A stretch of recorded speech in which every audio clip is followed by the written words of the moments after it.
ரசிகர்களை ஆச்சரியப்படுத்திய தீபா குவியும் பாராட்டு. காமெடியா கேரக்டர் ரோலா எதுவா இருந்தாலும் சரின்னு பின்னி பெடல் எடுக்கிறாங்க தீபாக்கா. டிவி ரியாலிட்டி ஷோவோ சினிமாவோ யூடியூப் சேனல்களோ விருது வழங்கும் விழாக்களோன்னு எதுவா இருந்தாலும் தன்னுடைய திறமையை வெளிக்காட்டவோ வெள்ளந்தியா பேசவோ தயங்கினது கிடையாது. மெட்டி ஒலி சீரியல் மூலமா நடிப்பு துறைக்குள்ள என்ட்ரியான தீபாக்கா பேசிக்கலி ஒரு பக்கா ப்ரொஃபஷனல் பரதநாட்டிய டான்சரும் கூட.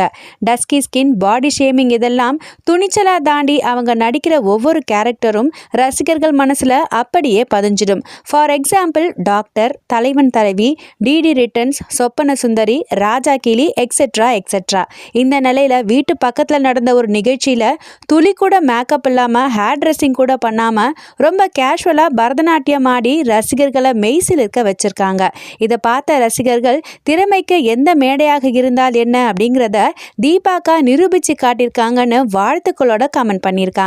மிகப்பெரிய ஃபுட்டியா இருந்த தீபாக்கா ஒரு முறை உனக்கு பரோட்டா வேணும்னா அந்த ஃபினாயில குடின்னு சொந்தக்காரங்கள்லாம் சொல்ல அதை மடக்குன்னு எடுத்து குடிச்சிட்டாங்கன்னு சிவகார்த்திகேயன் கூட ஃபன்னா ஒரு இன்டர்வியூல ஷேர் பண்ணது குறிப்பிடத்தக்கது.